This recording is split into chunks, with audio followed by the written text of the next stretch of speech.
जोहार। नमस्कार दोस्तों। आज की ताज़ा अपडेट में आप देख सकते हैं कि जेपीएससी विवादों पर पूर्व सदस्य अनीबा हंसदा ने प्रभात खबर से कहा है कि सवाल उठाने पर खियांगटे ने पद से हटाने की धमकी दी थी। ठीक है, ये बहुत बहुत बड़ी खबर आ रही है कि कितना बड़ा घोटाला और कैसे ये सिस्टम काम कर रहा है यहाँ पे। ठीक है, यहाँ देख सकते हैं आप कि जेपीएससी की पूर्व सदस्य अनीमा हंसदा ने टीडीपीएल एजेंसी के चयन से लेकर 11वीं और 13वीं जेपीएससी सेवा मुख्य परीक्षा के रिजल्ट तक अपनी भूमिका पर प्रभात खबर से बात की है। उन्होंने कहा कि जेपीएससी में हो रही गड़बड़ियों और त्रुटियों की जानकारी उन्होंने उचित फोरम में देने की कोशिश की, लेकिन उनकी बात नहीं सुनी गई। मैंने एजेंसी टीडीपीएल के बारे में जब सवाल खड़े किए तो तात्कालिक अध्यक्ष एल खियांगटे मुझ पर विपरीत टिप्पणी करने लगे। मैंने इसका विरोध किया। इसके बाद उन्होंने धमकी दी कि मेरे विरोध में राज्यपाल से शिकायत कर मुझे सदस्य पद से हटवा देंगे। उन्होंने कहा कि 17 जून 2026 को उच्च शिक्षा मंत्री को फ़ोन पर इस संबंध में सूचित करना चाहा, लेकिन उनकी बात टाल दी गई। जब बातें आगे बढ़ गई तो 22 जुलाई 2026 की सुबह 7:12 उच्च शिक्षा मंत्री ने सूचित किया कि हम सभी सदस्यों को त्यागपत्र देना है। इसका अनुपालन करते हुए मैंने इस्तीफा दे दिया। बातचीत में अनीमा हंसदा ने जेपीएससी 11वीं व 13वीं में भी गड़बड़ी के आरोप लगाए हैं। इस संबंध में हमने तत्कालीन जेपीएससी अध्यक्ष नीलिमा करगट्टा से बात की तो उन्होंने कहा कि उनके कार्यकाल में सब कुछ नियम से हुआ है, हर बात रिकॉर्ड में है। ठीक है, तो यहाँ आप देख सकते हैं। उसके बाद बोली हैं कि यहाँ पे टीडीपीएल एजेंसी के चयन में आपकी क्या भूमिका थी। तो उन्होंने बताया है टीडीपीएल एजेंसी का चयन कैसे किया गया इसकी मुझे कोई जानकारी नहीं है। मैं अभय तिवारी को नहीं जानती हूँ, ना ही उनसे कभी मिली हूँ या कोई बातचीत हुई है।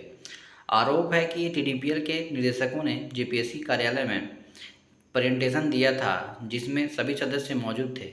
यह बात पूरी तरह असत्य और सरासर झूठ है। टीडीपीएल के दो निदेशकों रामवीर सिंह और सत्यपाल बोकारो ने जेपीएससी कार्यालय में प्रेजेंटेशन दिया था, ऐसा कहा जा रहा है लेकिन मैं उस प्रेजेंटेशन में उपस्थित नहीं थी। चयन प्रक्रिया के प्रतिवेदन में मेरे हस्ताक्षर नहीं हैं।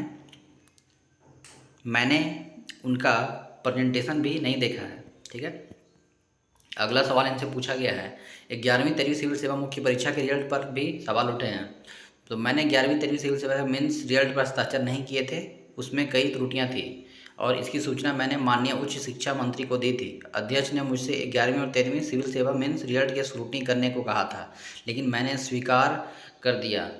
इसके बाद मुझसे स्पष्टीकरण यानी शोकोज पूछा गया, जिसका मैंने जवाब दिया। टीडीपीएल प्रकरण में आपका नाम एक कथित कोचिंग सिंडिकेट से जुड़ा गया है, आप क्या कहेंगे। तो ये कहते हैं कि यह आरोप सरासर गलत और बेबुनियाद है। मैं अभय तिवारी और किसी पतंजलि कोचिंग के संचालक रवि कुमार को नहीं जानती हूँ। मेरा उनसे कोई वास्ता नहीं है और ना ही किसी को पैसे लेकर पास कराया है। ठीक है, तो ऐसा इन्होंने कहा है।